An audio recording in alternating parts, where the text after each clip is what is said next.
What's up, broskies? It's Jay out here in the garage getting ready to do a little maintenance to the O2 daily. So Saturday morning I go and I attempt to get an alignment. Couldn't find a place locally that would do it. I went to 4 different alignment places. I finally go to my last one right before they close. They take me in. I'm waiting there for 2 hours. They go to put my truck on the rack and it gets stuck. Go figure. I thought they were going to give me a bunch of trash about it being too low and them not willing to work with me because of the truck's ride height and the tire diameter is not exactly stock, but they didn't give me any of those problems, so kudos to them for that. They just couldn't get my truck on the rack because of how low it is, and I have an additional component for suspension on my truck. It's called an Xbrace. Maybe I'll put a link in the description about who to go to get this, because he's a really stand-up guy and he has a company and he does a hell of a job with the parts that he offers, and they truly do work. But unfortunately, at this point in time, I have to take my Xbrace off in order to get my truck on the rack so that I can actually drive it again. So that's what this video is going to be. Shouldn't be too long. It's a few bolts here and there. The hardest part is getting the truck in the air, which I've already done. And then you gotta move the gas tank. So you have to loosen up the straps on the gas tank to get to 1 bolt. But other than that, this is easy. This is just literally just taking some bolts apart. So I'll put the camera under the truck to show you exactly what I'm talking about. We'll do the work. Hopefully I can get this thing aligned on Saturday. It's Thursday here now at the time of this recording, so I don't know when we're gonna get this posted up, but yeah, that's what we're doing. So we're gonna do a little quick routine maintenance, disassemble some parts and have at it. Another attempt at showing YouTube and everyone out there, just a couple of regular guys who enjoy the car hobby. I'm doing this the same way anybody else would do it. I don't have a lift in my garage yet. I just have jack stands, hand tools. I do have an air compressor. I do have an impact gun, so that'll make it a little easier for me. But everything I'm doing can be done with hand tools. When we get into other content that we want to provide, you'll see most of the stuff we have is either hand tools or stuff that you can purchase online or anywhere else. And if you like what we're doing, you know, click subscribe. I don't know where the thing is. I'll always say that. I don't know. Pick one of the places and show your support. Got some epic things planned. That's it for now. We'll cut to taking a look underneath and show you what we're working on, and then we'll go from there. Alright guys, so like I said, here is the Xbrace. Ties to this center section here, just held on by 4 screws. Goes back, oh my goodness, I'm terrible with this camera, sorry guys.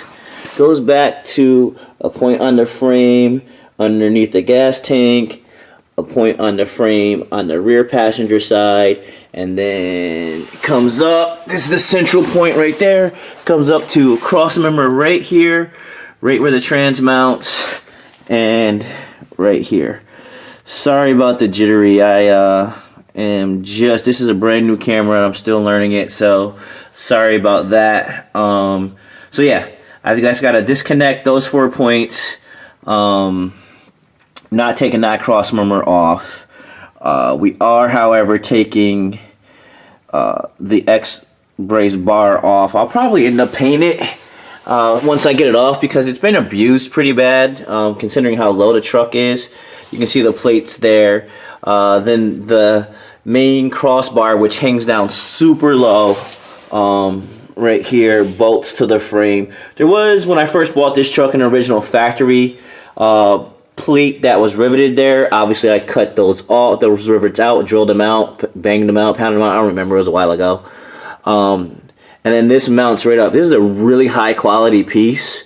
As you can see, again, this truck is pretty low, so you can see that it's been scraped up pretty bad. The bolts have been grounded down a little bit. I will probably replace those 4 bolts because those are the ones that have gotten abused the most. But yeah, ultimately, really high quality kit. The kit came with everything I needed, all grade A hardware.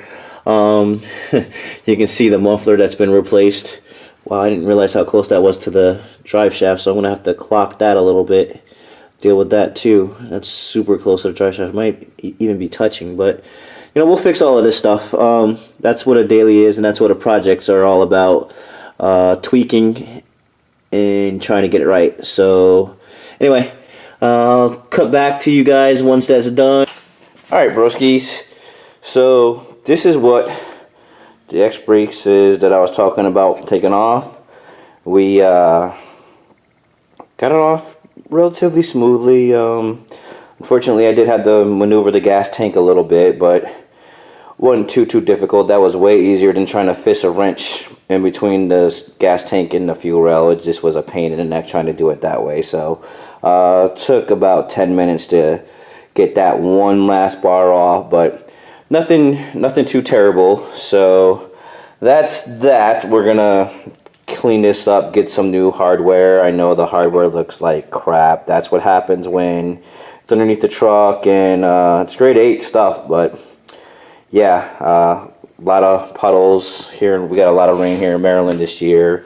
Just all around bad weather. Drive this thing in the snow. This is my daily, and it's a pretty low riding truck. So yeah, stay tuned for some future content. We're gonna be doing some work to Broski's quad cab Dakota here pretty soon. That should be pretty good stuff. You'll see how we like to do things with our trucks. I got some other stuff that still do. Oh, one other thing, I never showed the interior of this guy when we did the introduction video. This is just stock interior, factory interior, but as you can see, I gave some accents, some painted pillars, B pillars, A pillars, C pillars, all that stuff. I'm looking for some leather seats for it, so I got to do with my junkyard deal crawl and try to find some junkyard stuff. When I finish up my engine swap, I'll fill in the wideband. Right now I'm posing, but I do have the wideband here. I just haven't done anything with it. I haven't installed it yet, but still deciding on whether or not I'm going to do a Hemi swap with this guy, or if we're going to do the 390 swap for it. So stay tuned. Later for now.